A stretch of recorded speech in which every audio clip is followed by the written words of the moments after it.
నమో గురుభ్యః. మనము మన నైష్కర్మ్య సిద్ధిని సాధించడం కోసము శ్రద్ధగా బుద్ధి పెట్టి విచారణ చేస్తూ ఉన్నాము. చూద్దాము. అప్పుడేం జరిగిందంటే, బ్రహ్మదేవుడి దగ్గర నుంచి గడ్డి పరక వరకు మొత్తం అందరికి ఏదో రకమైన దుఃఖము ఎప్పుడు ఉంటూనే ఉన్నదసలు నేచురల్‌గా. ఏమిరా ఈ ప్రాబ్లమ్‌లో నుంచి బయటపడే మార్గమో అని ప్రతివాడు ఆలోచన చేస్తూనే ఉంటాడు. ఎన్నో రకాల దుఃఖాలుంటాయి మనకి. దాందేముంది? దుఃఖాలు ఎన్నో రకాలుగా ఉంటాయి. వాటిలో నుంచి బయటపడ్డానికి ఇన్ని వందల పద్యాలు పెట్టుకొని, ఇన్ని గ్రంథాలన్నీ పెట్టుకొని, ఇన్ని రోజులు ప్రతిరోజు రుద్ది రుద్ది శుద్ధి చేయడానికి ఏముందే సిద్ధాంతి నువ్వు నీ అఘాయిత్యం గాకపోతే. దుఃఖంలో నుంచి బయటపడడానికి ప్రతాడు ప్రయత్నం చేస్తాడు. అవును. అసలు క్వెషనే లేదు. దానికి ఇంత విచారణ ఇక్కడ కూర్చొని చేస్తే అయితుందేంటి? నువ్వు మరీ అన్యాయంగా మాట్లాడతావు సిద్ధాంతి. ఇదిగో నేను నీకు చెప్తాను విను. దుఃఖము ప్రతి దానికి, ప్రతి జీవికి, ప్రతి ప్రాణికి ఉంటుంది నేచురల్‌గా. ఆ దుఃఖంలో నుంచి బయటపడేందుకు ప్రయత్నాలు గూడా ప్రతి వాడు చేస్తూనే ఉంటాడు. ప్రతి ప్రాణి చీమ దగ్గర నుంచి అన్నీ చేస్తూనే ఉంటాయి నేచురల్‌గా కదా! అందుకోసమే ప్రతి వాళ్ళు ప్రవర్తిస్తూనే ఉంటారు. ప్రతి పని ఈ కష్టం కలగకుండా ఉండడానికి ఆకలేసిందనుకో, సిద్ధాంతి ఎంత దుఃఖం అనిపిస్తుందో కడుపు కాలుతుంటే కదా! కళ్ళు తిరుగుతాయి. మాట్లాడబుద్ధి గాదు. బుద్ధి గూడా సరిగ్గా పనిచేయదు. నీరసం అనిపిస్తుంటుంది. అసలు బాగుండదు. ఈ ఆకలి అన్న దుఃఖంలో నుంచి బయటపడడానికి పుస్తకం చదువుకుంటే అవుతుందేంటి? నువ్వు మరీ చెప్తావు సిద్ధాంతి. పోయి అన్నం తింటే ఆ దుఃఖంలో నుంచి బయటపడొచ్చు. చూసావా? సింపుల్. ఆకలేయడం ఏమి? ఆధ్యాత్మికమైన దుఃఖం గదా! తాపము. ఆధ్యాత్మికమైన తాపము ఆకలేసింది. అన్నం తిన్నాను. ఆ దుఃఖం పోయింది. దానికి పుస్తకం చదవడం అన్న పనోటి బెట్టుకోవాలా చెప్పు? ఇంత అజ్ఞానంలో ఉన్నావు. పోనీ దాహం వేసింది. మంచినీళ్ళు తాగాను. ఆ దుఃఖం పోయింది. పోయిందా లేదా? చెప్పు? ఏదో జబ్బు చేసింది. డాక్టర్ దగ్గరికెళ్ళాను. డాక్టర్ మందిచ్చాడు. ఆ జబ్బు తగ్గింది. ఆ దుఃఖం పోయిందా లేదా? చెప్పు? పోనీ ఇప్పుడు ఈ రకమైన ఆధ్యాత్మికమైన ప్రాబ్లమ్స్ పక్కన బెడదాము. ఆది దైవికమైన ప్రాబ్లము. ఏదో హరికేనొచ్చింది, తుఫాన్‌లొచ్చాయి, విపరీతమైన వర్షాలు. ఆ! లేదా ఏదో భూకంపాలొచ్చాయి. ఏంటో ఇట్లాంటివి జరిగాయి. అప్పుడేం జేస్తాం మనం చెప్పు? ముందే జాగ్రత్త పడి దూరంగా వెళ్తాము. లేదా మంచి ప్లేస్‌లోనే ఇళ్ళవన్నీ కట్టుకుంటాము. ఒకవేళ నిజంగానే అయినా గూడా వచ్చాయనుకో భూకంపాలు లేతే ఇట్లాంటివన్నీ. అప్పుడేం జేస్తాము? కష్టమేమైనా ఉంటే కష్టపడి అందులో నుంచి బయటపడతాము. ఆ దుఃఖాన్ని పోగొట్టుకుంటాము. నిజంగా హరికేనొచ్చిన వాడు, ఏదో భూకంపాలొచ్చిన వాడు, విపరీతమైన వర్షాలో, కరువు కాటకాలో వచ్చిన వాడు, లేకపోతే ఏదో తుఫాన్లతో అవస్థలు పడుతున్నవాడు ఎప్పటికి ఉంటాడా ఆ దుఃఖంలో? పోగొట్టుకుంటాడు. వాడి తెలివితేటలు పురుష ప్రయత్నంతోటి చూసావా సింపుల్. సింపుల్ సిద్ధాంతి పురుష ప్రయత్నం బెట్టుకొనే వాడా దుఃఖంలో నుంచి బయటపడతాడు. ఆది దైవికమైనా సరే. పోనీ ఆది భౌతికమైన దుఃఖం దోమలు, గీమలు కుడుతున్నాయనుకో ఏం జేస్తావు? దోమలు కుట్టకుండా, చీమలు కుట్టకుండా ప్రయత్నాలన్నీ చేసుకుంటావు కదా! ఇట్లాంటివేవైనా ఉంటాయి. నువ్వు నడుచుకుంటూ వెళ్తూ ఉన్నావు. ఏదో కుక్క మీద బడి కరుస్తుందనుకో, నువ్వు దానికి దొరకకుండా రన్నింగ్ జేస్తావు కదా! నీకేదైనా దుఃఖం కలుగుతుందో, కలిగిందో అంటే నువ్వు పురుష ప్రయత్నంతోటి అందులో నుంచి బయటపడతావు. కుక్క కరుస్తుంది అన్న ఆది భౌతికమైన దుఃఖానికి, దోమలు కరుస్తున్నాయి, పీడిస్తున్నాయి అన్న ఆది భౌతికమైన దుఃఖానికి పుస్తకాలన్నీ చదివితే పోతుందా దుఃఖము? చెప్పు సిద్ధాంతి. ఓహో! ఇంత చదువుకున్నావు ఇంత మాత్రం తెలీదు. కాబట్టి నేను చెప్తున్నదేంటంటే, పురుష ప్రయత్నంతోటి పుస్తకాలు చదవడం కాదు సిద్ధాంతి. పురుష ప్రయత్నంతో దుఃఖంలో నుంచి ప్రతాడు బయటపడడానికి ట్రై చేస్తూనే ఉంటాడు కదా! చీమైనా సరే నేను నడుస్తూ ఉంటే నా కాలు కింద పడి నలిగిపోతుందని అదేం చేస్తుంది? పక్క నుంచి వెళ్తుంది గదా! నేను వెళ్ళే దారిలో గాకుండా. చూసావా? అది. ఆ రకంగా చెయ్యొచ్చు. ఈ పుస్తకాలన్నీ అవసరం లేదు. పక్కన పెట్టు. పోయి పడుకో నిద్రపో. హాయిగా సుఖాన్ని అనుభవించు పో. ఈ పుస్తకాలు చదివే దుఃఖాన్ని ఓ దాన్ని ఎక్స్‌ట్రాగా బెట్టుకున్నావు నువ్వా? అని మన పూర్వపక్షులు కొంచెం గట్టిగానే మన సిద్ధాంతిని బెదిరిస్తే ఒరేయ్! ఎంత దూరం పోతాయిరా నీకీ దుఃఖాలు? ఎంత వరకు నశిస్తాయి? ఆకలేస్తే అన్నం తింటాను సిద్ధాంతి పుస్తకం ఎందుకు చదవడం అన్నావు. మళ్ళీ 3 గంటలకి ఆకలేసిందా లేదా? దాహం వేస్తే మంచినీళ్ళు తాగితే దుఃఖం పోతుందంటావు. మళ్ళీ కొంతసేపటికి దాహం వేసిందా లేదా? దోమలు కరిస్తే ఏదో దోమలు గుట్టకుండా ట్రై చేస్తానన్నావు. నువ్వు ఇంకా అసలు నీ జీవితంలో దోమలు గుట్టకుండా మొత్తమే అసలు వాటిని లేకుండా చేసుకోగలవా? వర్షాలకి వాటికి తాపం కలగకుండా, ఎండలకి వాటికి తాపం కలగకుండా ఏసీలేసుకొనో ఏంటో ఇళ్లలో కూర్చొని ఎంతవరకు చేస్తావు? ఎప్పుడో ఒకప్పుడు ఆ దుఃఖాలు కలుగుతూనే ఉంటాయి గదా! కరువు కాటకాలు కాకుండా ఉండడానికి నీ చేతిలో ఏమైనా ఉన్నదా? ఏదైనా లోటొచ్చినప్పుడు ఏం చేస్తావు? మళ్ళీ ఆ దుఃఖాన్ని అనుభవించి అందులో నుంచి బయటపడతావు. నువ్వేం చెప్తున్నావు? నువ్వు చెప్పిందంతా గూడా దుఃఖమే లేకుండా జేసుకునే ప్రోగ్రామ్ కాదు పూరపక్షి. దుఃఖం వస్తే అందులో నుంచి బయటపడ్డము, దుఃఖం రాకుండా ఎంతో కొంత ప్రయత్నం చేయడము. ఇంతే గదా! అసలు దుఃఖమే లేకుండా బ్రతికినంత వరకు ప్రతివాడు అసలు ఏ దుఃఖం లేకుండా ఏదైనా నువ్వు జెప్పే ప్రోగ్రామ్స్‌లో ఉన్నదా? చెప్పు. అవును సిద్ధాంతి నిజమే. నువ్వు జెప్పింది కరెక్టే. ఉంటాయి దుఃఖాలు ప్రతి ప్రాణికి. మళ్ళిప్పుడు నా క్వెషన్ ఏంటంటే సిద్ధాంతి, ప్రతి ప్రాణికి దుఃఖాలుంటాయి. అవి సైక్లికల్‌గా ఉంటాయి. పోతూ ఉంటాయి, వస్తూ ఉంటాయి. అవును నిజమే కరెక్టే నువ్వు జెప్పింది గాని, గ్యారంటీ అని చెప్తివే నువ్వే. స్వరసతః ఏవ అంటివే. ప్రాణముతో ఉన్న ప్రాణి ఉన్నది అంటే దానికి దుఃఖము గ్యారంటీ అని నువ్వే చెప్పిన తర్వాత, స్వాభావికంగా, సహజంగా వీడితో సహా జన్మిస్తాయి గదా దుఃఖాలు. వీడు జన్మించాడంటే, వీడితో సహా దుఃఖాలు జన్మిస్తాయి. అది సహజం అని నువ్వే చెప్పావే. అటువంటప్పుడు లేకుండా ఎట్లా చేస్తాము చెప్పు? అసలు దుఃఖమే లేకుండా ఎట్లా జేసుకుంటావు అని నన్ను ప్రశ్న వేస్తున్నావు. దుఃఖమే లేకుండా ఉండడం అన్నదే లేదని నువ్వే గదా చెప్తివి సిద్ధాంతి. నువ్వు జెప్పింది నువ్వు వింటున్నావా కనీసము? కాబట్టి పాయింట్ నంబర్ 1 దుఃఖంలో నుంచి బయటపడే మార్గమేమి అంటే పుస్తకాలు చదవడం గాదు. అందుకోసం చేయవలసింది చేస్తే ఆ దుఃఖంలో నుంచి బయటపడతాము. ఆఫ్‌కోర్స్ తాత్కాలికమే అనుకో టెంపరరీ సొల్యూషన్. పర్మనెంట్ సొల్యూషన్ లేదు. ఎందుకు అంటే నువ్వే చెప్పిన పాయింట్ నంబర్ 2 ఏ ప్రాణులకైనా దుఃఖం గ్యారంటీ. ఇంక ఇటువంటి విషయానికి గ్యారంటీగా ఉండేదాని గురించి తొలగించుకోవడానికి పుస్తకాలు చదవడం గాదు మార్గము. కూర్చొని పురుష ప్రయత్నంతో తప్పించుకోవాలి. ఈ 2 విషయాలు అట్లానే ఉండగా, నువ్వు పుస్తకం చదివి సాధించవలసింది అని మాకు నేర్పించేది ఏమి చెప్పు సిద్ధాంతి? దుఃఖాన్ని ఎట్లా లేకుండా చేస్తావు నువ్వు? అని అడిగితే, చెప్తానురా నీకు మామూలుగా టెంపరరీ సొల్యూషన్ తాత్కాలికమైన సొల్యూషన్ గాదు. ఆత్యంతికమైన దుఃఖ నివారణానికి మార్గము. నువ్వు అన్నం తినడమో, కుక్క ఎదురై వస్తుంటే ఎదురు మీద పడుతూ ఉంటే నువ్వు అపోజిట్ డైరెక్షన్‌లో పరిగెత్తడమో, పంటలవన్నీ పండకపోతే రకరకాల వ్యవసాయ మార్గాలతో పండించుకోవడం ఇట్లాంటివన్నీ గాదురా. ఇట్లాంటి టెంపరరీ సొల్యూషన్స్ గాదు. ఆత్యంతికమైన పర్మనెంట్ సొల్యూషన్ కావాలి అంటే, నీ పురుష ప్రయత్నము ప్రపంచ కర్మలతో సరిపోదు. నీ పురుష ప్రయత్నము పుస్తకాలు చదవడంతోటే ఉంటుంది. పురుషార్థం సాధించాలి అంటే పుస్తకాలు చదివి తీరాలి. మన శాస్త్రాలు ఏవో ఒక పుస్తకాలు గాదు. ఆత్యంతికమైన దుఃఖ నివారణము, ఆత్యంతికమైన సుఖాన్ని కల్పించే మార్గము అని చూపించే ఏ శాస్త్రాలున్నాయో వాటిని చదివి తీరాలి. అదొక్కటే మార్గం. దాంతోటే complete solution permanent and complete solution. నువ్వు కావాలంటే పర్మనెంట్ సొల్యూషన్ సాధించొచ్చు. కానీ కంప్లీట్‌గా దుఃఖాల్లో నుంచి బయటపడలేవు.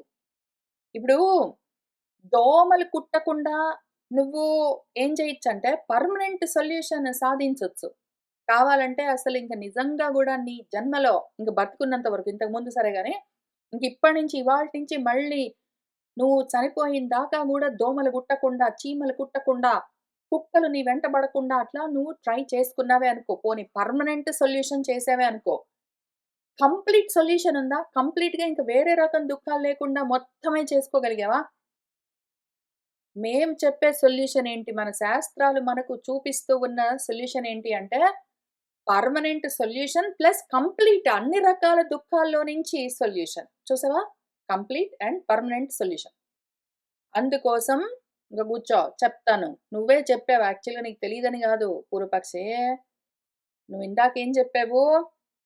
ప్రాణంతో ఉన్న ప్రాణి ఉన్నది అంటే దుఃఖము గ్యారంటీ అంటివే. కాబట్టి ప్రాణంతో ఉన్న ప్రాణిగా నువ్వు దేహాన్ని ధరించి దేహివై వచ్చావంటే, దేహము ఉపాదానము పట్టుకున్నావంటే, గ్యారంటీ నీకు దుఃఖాలింకా పర్మనెంట్, కంప్లీట్ సొల్యూషన్ లేదు. కాబట్టి నువ్వు చెప్పిన దాంట్లో నుంచే నీకు ఎక్స్‌ప్లనేషన్ చేస్తాను. దుఃఖానికి కారణం ఏంటి అని వెతుకు. దుఃఖాన్ని తప్పించుకోవడానికో, దుఃఖం వస్తే ఏదో విధంగా తట్టుకోవడానికో గాదు. దుఃఖం రాకుండా తప్పించుకోవడానికో, దుఃఖమొస్తే ఎట్లోకట్లా భరించడానికో ప్రయత్నాలు కాదు. ఆ దుఃఖం అసలు రావడానికి మూల కారణమేమి అని చూసి దాన్ని లేకుండా చేసుకుంటే దుఃఖం లేకుండా పోతుంది. అది పర్మనెంట్ కంప్లీట్ సొల్యూషన్. తెలుస్తుంది గదా! అందుకోసం ట్రై చెయ్యి. ఓకే. అని చెప్తూ ఉన్నారు. ఇంకిక్కడి నుంచి అసలు మన దుఃఖానికి కారణమేమి అని చెప్తున్నారు. మన పురుష ప్రయత్నము ఆకలేస్తుంది, దాహం వేస్తుంది, చాలా దుఃఖంగా ఉంటుంది. కాబట్టి నేను జాబ్ చేస్తాను, డబ్బులు తెచ్చుకుంటాను, వండుకుంటాను, తింటాను, తాగుతాను, కూర్చుంటాను. దోమలు కుడితే ఏదో మంచి ఇల్లు కట్టుకొని, తలుపులవి వేసుకుని, కుట్టకుండా ట్రై చేసుకుంటాను. కుక్కలవన్నీ మీద పడి తరుముతూ ఉంటే, వాటికి దొరకకుండా రన్నింగ్ చేయడానికి ఎక్సర్‌సైజులు చేస్తాను. లేదా కార్‌లలో వెళ్తాను. సో ఆన్ సో ఫోర్త్ అని నువ్వు ఇట్లాంటి సొల్యూషన్స్ పురుష ప్రయత్నాలన్నీ చేస్తే ఉపయోగం లేదు.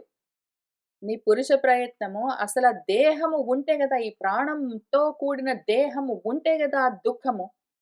ఆ ప్రాణంతో ఉన్న దేహము రాకుండా ఉండడానికి ఏమి చెయ్యాలి అని చూసావనుకో, దుఃఖ కారణం పోతుందప్పుడు దుఃఖం ఉండదు. చూసావా? అందుకని చెప్తాను వినదు. పెద్ద గూడ్స్ బండిలాగా ఉంటుంది. ఒకదానితోటి కనెక్షన్ ఇంటర్ లింక్డ్ విషయాలుంటాయి. చెప్తాను జాగ్రత్తగా ఫాలోగా. దుఃఖస్య దుఃఖానికి మూల కారణం ఏమి అంటే దేహోపాదన ఏక హేతుత్వాత్. దేహాన్ని ఉపాదానము నువ్వు పుచ్చుకోవడమే. దేహాన్ని తెచ్చుకోవడమే ఏక హేతు నీకు సింగిల్ పీస్ కారణం.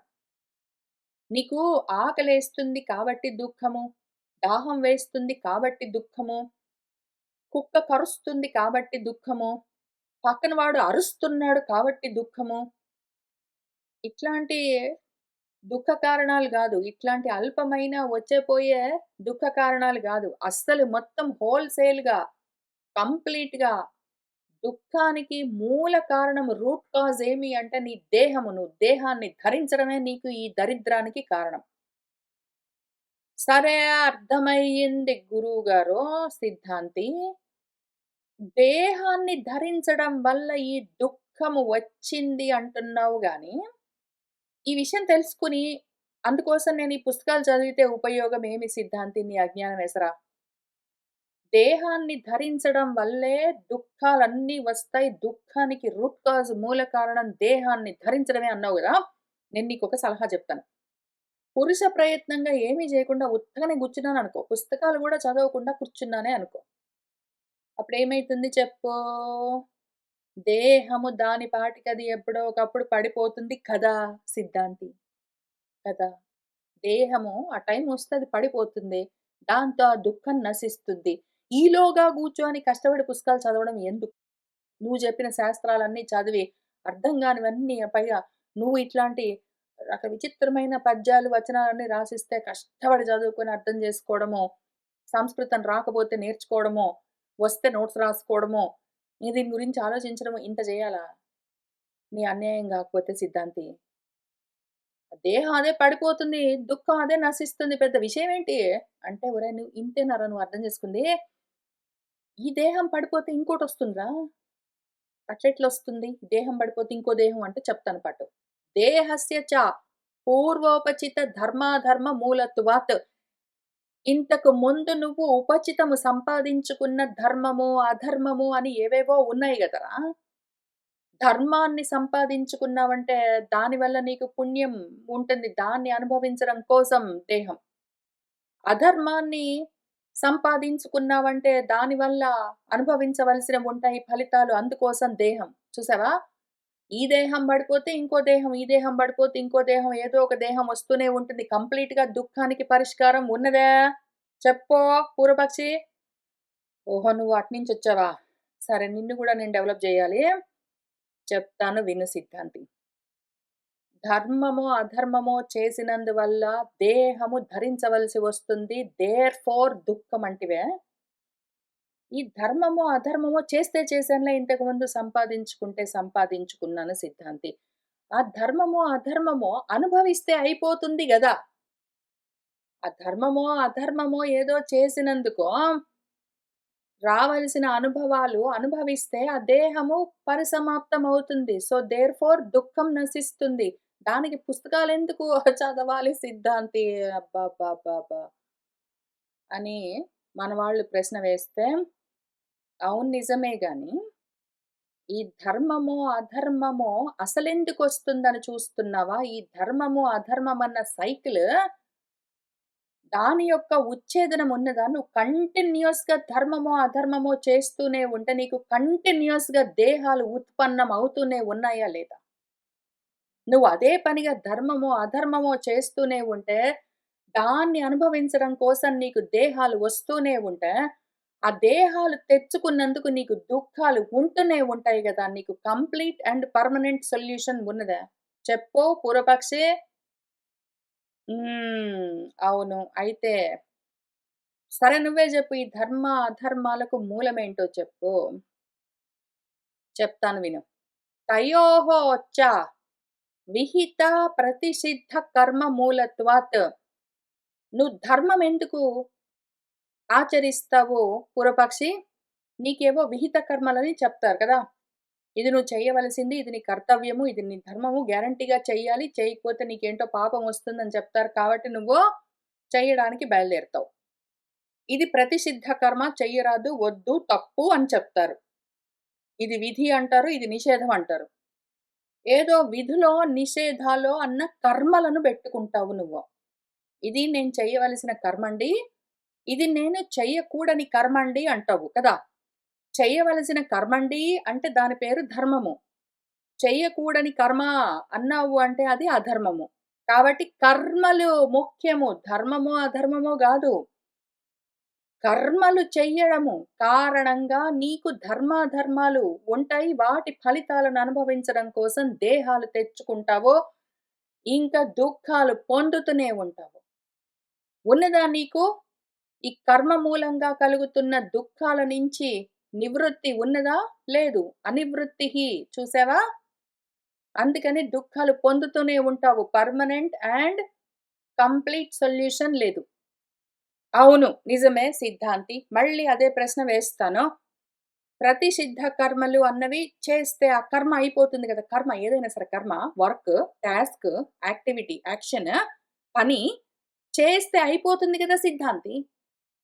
ఆ కర్మ అప్పటికప్పుడు నశించిందనుకో, కర్మ అయిపోయేసరికి నేను చేయగానే కర్మ నశిస్తుంది. కర్మ లేకుండా పోతే ధర్మాధర్మాలు గూడా లేవు. దాంతో దేహాలు లేవు. దాంతో దుఃఖం లేదు గదా!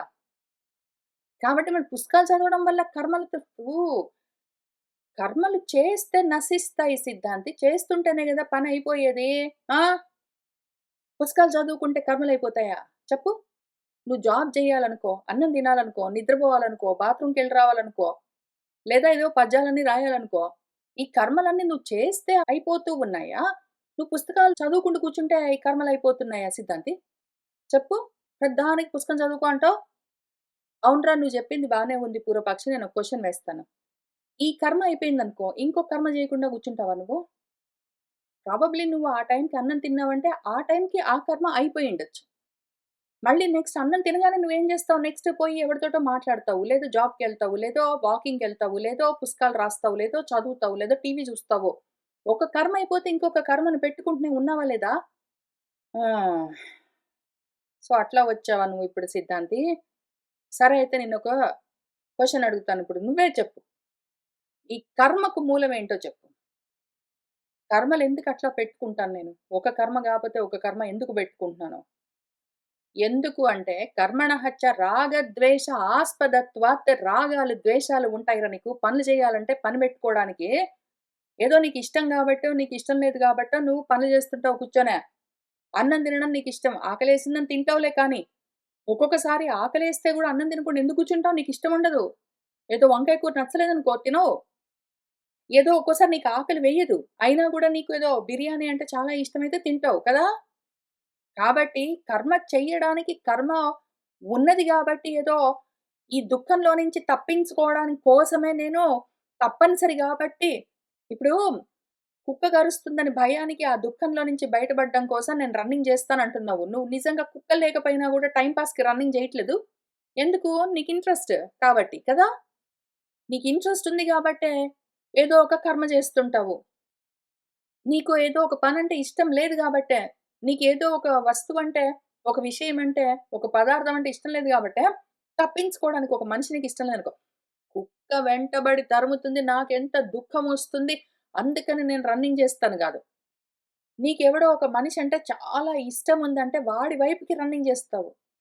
నీకేదో ఒక మనిషంటే ఇష్టం లేదనుకో, ఇంకప్పుడేం జేస్తావు, వాడికి అపోజిట్ డైరెక్షన్‌లో రన్నింగ్ జేస్తావు. లేదో నీకు ఆరోగ్యం బాగా ఉండడం నీకిష్టం గాబట్టి, నీ దేహం మీద రాగంతోటి అది బాగా గట్టిగా దృఢంగా ఉండాలని దాని మెయింటెనెన్స్ కోసం రన్నింగ్ జేస్తావు. లేదో అదిగో నువ్వు అంత బరువుగా ఉన్నావో, లేదో నీకు ఇంకేదో ప్రాబ్లమ్ వచ్చింది అంటే నువ్వు కొంచెం రన్నింగ్ జేసావంటే నీకు తగ్గుతుంది, జబ్బు తగ్గుతుంది, కష్టం పోతుంది అంటే, ఆ కష్టం నీకు ఇష్టం లేదు గాబట్టి అందులోంచి బయటపడడానికి జేస్తుంది. నీకు రాగమో, ద్వేషమో ఉంటే అందుకోసం కర్మలు చేస్తారు. ఇష్టం లేకపోతే కావాలి అనుకోకపోతే ఒరేయ్! నిజంగా చెప్పు నువ్వు పూర్వపక్షి. ఇది నీ విహిత కర్మ అనగానే ప్రతివాడు చేస్తాడా కర్మ? చెప్పు. చెయ్యడు. వాడికిష్టం ఉంటే చేస్తాడు. వాడికిష్టం లేకపోతే చెయ్యడు. ఒరేయ్! ఇది ప్రతిషిద్ధ కర్మ మానుకో అనగానే వెంటనే అందరూ టపా టపా టపా టపా ఆ పని మానుకొని కూర్చుంటారా ఎక్కడ వాళ్ళక్కడ? నో. వాళ్ళకిష్టం ఉంటే చేస్తారు. వాళ్ళకిష్టం లేకపోతే చెయ్యరు అంతే. కాబట్టి విహిత కర్మలో, నిషిద్ధ కర్మలో అని శాస్త్రాలో పెద్దవాళ్ళు చెప్పారు గాబట్టి, వాడు జేస్తాడని రూల్ ఏం లేదక్కడ. కర్మ ఎందుకు చేస్తాడంటే వాడి ఇంట్రెస్ట్. పెద్దవాళ్ళు జెప్పని, పుస్తకాలు జెప్పని, శాస్త్రాలు ఏకంగా భగవంతుడే దిగొచ్చి చెప్పని లౌడ్ స్పీకర్‌లో. ఆహా! వీడు కదలడు.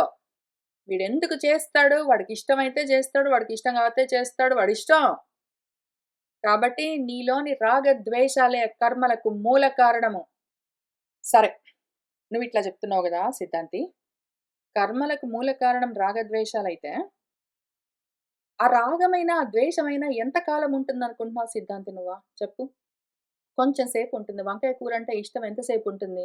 అదే పనిగా వంకాయ కూర తినరు కదా! అదే పనిగా ఏదో గారెలు తినరు గదా! అదే పనిగా ఫ్రెండ్ తోటి మాట్లాడరు. అదే పనిగా భగవంతుడి ముఖమైనా చూడ్డానికి బోర్ కొడుతుంది. ఎంతసేపుంటుందా రాగమైన, ద్వేషమైన చెప్పు? అందుకోసం చేసే కర్మలింక పర్మనెంట్‌గా ఉంటాయా? నశిస్తాయి. పాటికవి ఏదో ఓ దాని మీద ఇంట్రెస్ట్ ఉంది అంటే కొంతసేపుంటుంది. అదే పోతుంది. ఇంక దానికి పుస్తకం చదివితే రాగద్వేషాలు పోతాయా సిద్ధాంతి? నీ అసాధ్యం గూల. పుస్తకాలు చదివితే రాగాలు, ద్వేషాలు పోతాయా? కాదు. అవే పోతాయి. కొంతసేపు అనుభవిస్తే అవే పోతాయి. చూసావా? దానికి పెద్ద నువ్వు ఇంత క్లాస్ బెట్టి మరీ, కోర్స్ బెట్టి మరీ సెమిస్టర్ అంతా చెప్తున్నావా? ఒరేయ్! నువ్వు ఈ లెవెల్‌లో ఉన్నావంటే ఒక సెమిస్టర్ సరిపోయేటట్లేదురా.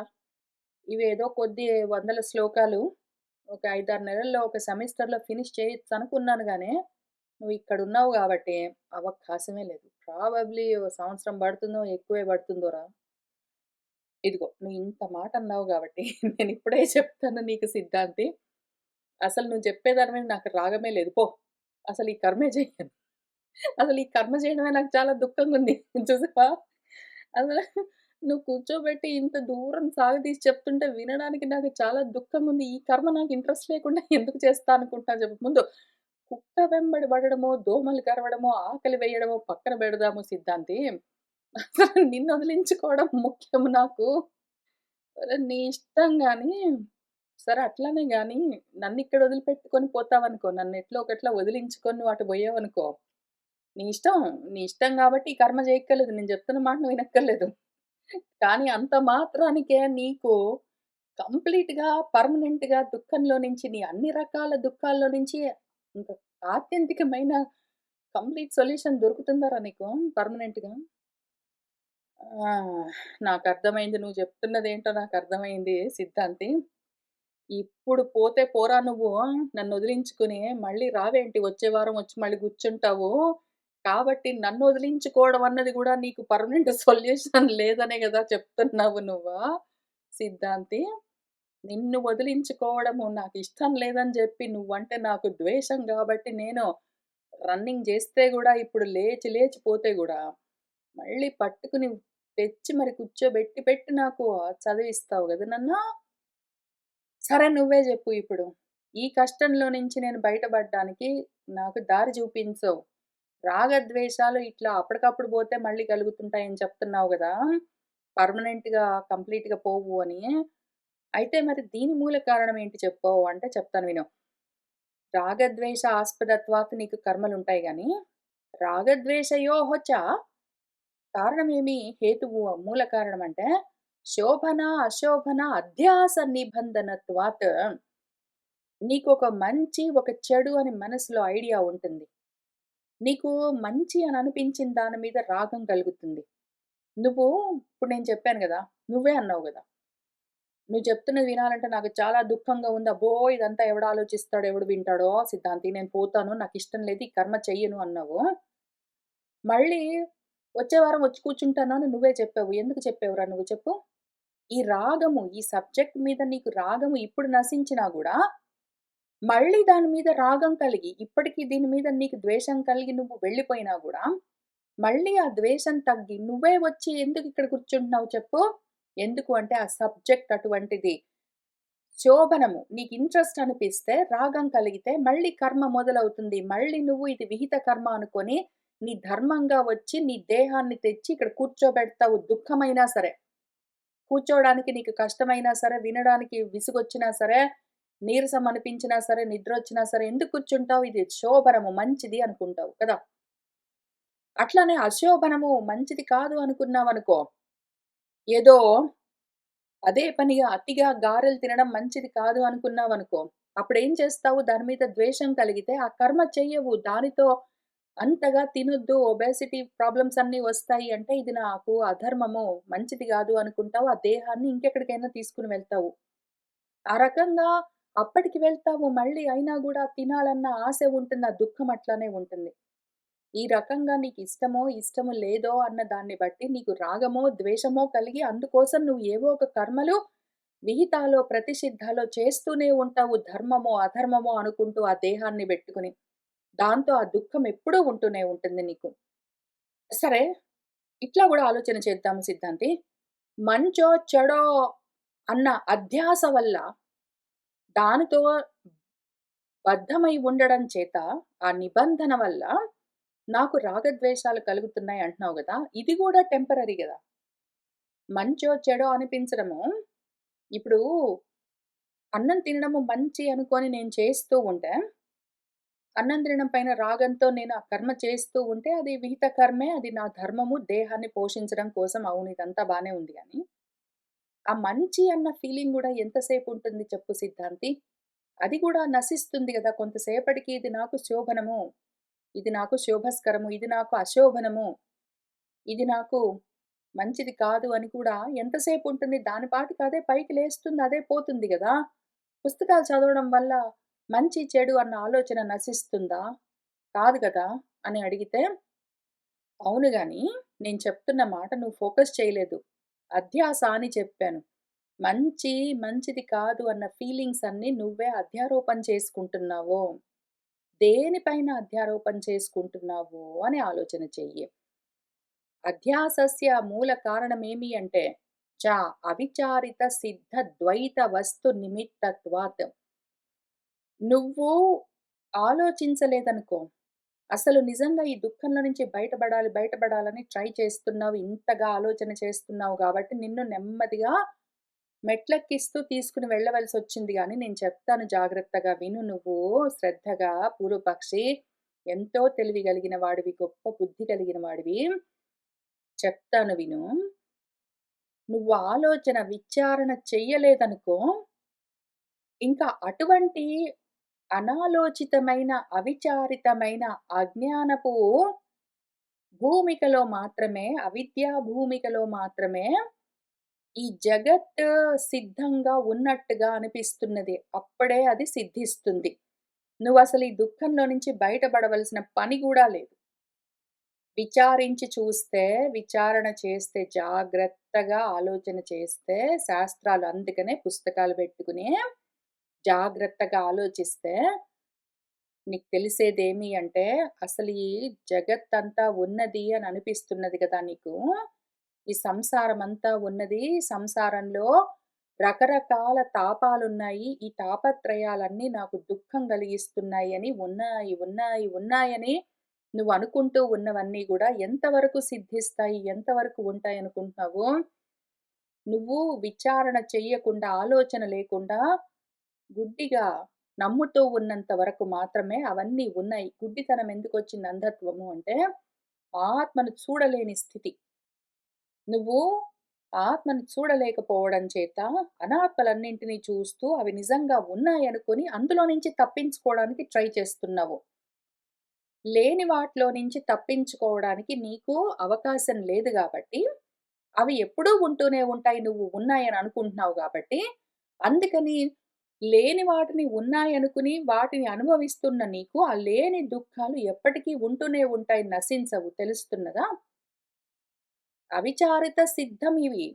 నువ్వు ఆలోచించకుండా ఉన్నాయి అనుకున్నందుకే అవి ఉంటూ ఉంటాయి మరి నీకోసం నువ్వు ఉన్నాయనుకుంటున్నావు గాబట్టి. ఈ ద్వైత వస్తువంతా గూడా నువ్వు ఆలోచన లేకుండా ఉన్నదనుకుంటున్నావు గాబట్టే నీకు సిద్ధిస్తూ ఉన్నది. ఉన్నట్టుగా నీకు ప్రసిద్ధంగా తెలుస్తూ ఉన్నది. ఆ నిమిత్తానికే నీకు ఈ మొత్తము ద్వైతము కలుగుతూ ఉన్నది.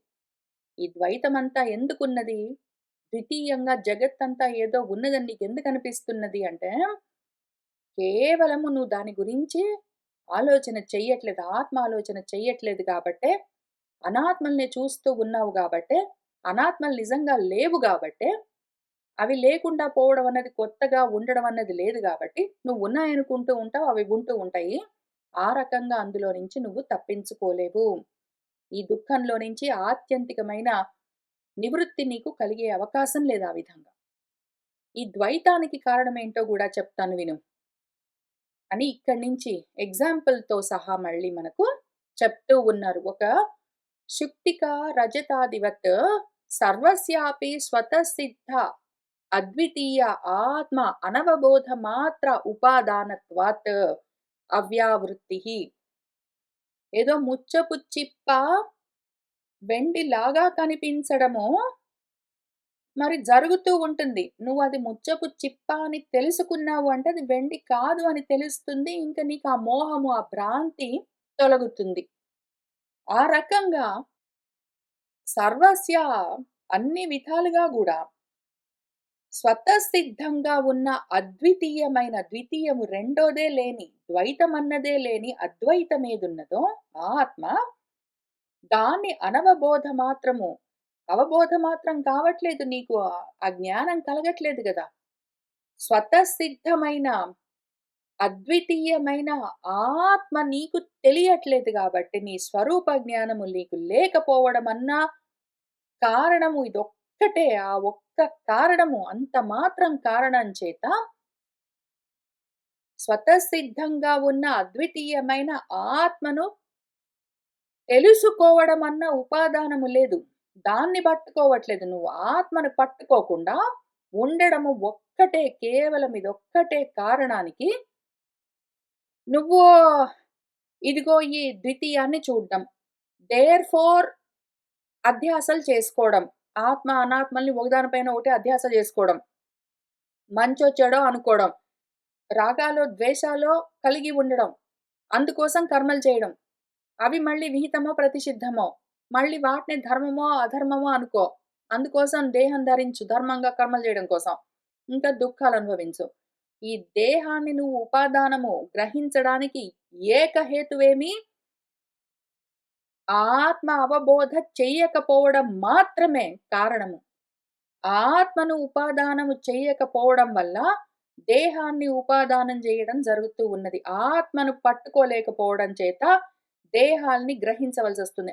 ఆత్మను గ్రహించకపోవడం చేతనే అనాత్మ దేహాన్ని ధరించవలసి వస్తుంది. చూస్తున్నావా?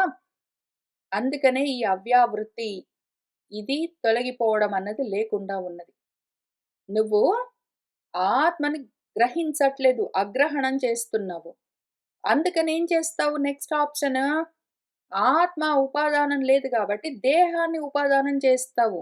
అన్యథాగ్రహణం చేస్తున్నావు. మన మాండుక్యం ఏం చెప్పింది? ఆత్మ అగ్రహణం చేసి అన్యథాగ్రహణము చేస్తూ ఉన్నావు కాబట్టి అగ్రహణము, అన్యథాగ్రహణము ఉండడం చేతే నీకీ దుఃఖము అని చెప్పింది. ఈ విషయము నువ్వు అన్నం తింటే బాత్రూమ్‌కెళ్ళొస్తే కుక్కలు వెంటబడుతున్నాయని రన్నింగ్ చేస్తే, ఈ రకంగా చేసుకుంటూ కూర్చుంటే పుస్తకాలు చదవకుండా నీకీ జ్ఞానము కలుగుతుందా? ఈ రకంగా విచారణ చేసేందుకు మార్గం దొరుకుతుందా? చెప్పు పూర్వపక్షి. అందుకని ఇంక కూర్చో. నేను చెప్తాను మళ్ళీ ఫస్ట్ నుంచి నీకోసం చెప్తాను శ్రద్ధగా. నేనెంత శ్రద్ధగా చెప్తానో నువ్వంత శ్రద్ధగా దాన్ని నీ బుద్ధితో పట్టుకో అని చెప్తూ ఉన్నారు. ఎంతో దయతో మన గురువుగారు మనం నెమ్మదిగా ఒక సెమిస్టర్ కాపోతే ఇంకో సెమిస్టరు చేయగలిగిన వాళ్ళుంటే 3 రోజుల్లో చేయొచ్చు. లేదా 3 నెలల్లో, 3 వారాల్లో చేయొచ్చు. లేకపోతే 3 ఏళ్లైనా చేయాలి. ఇది అర్థం అవ్వడం మనకు ముఖ్యము. అందుకోసము మన సాధన మనం చేద్దాము. ఇవాల్టికి ఇక్కడికి ఆపుతూ ఉన్నాను. శుభం భవతు.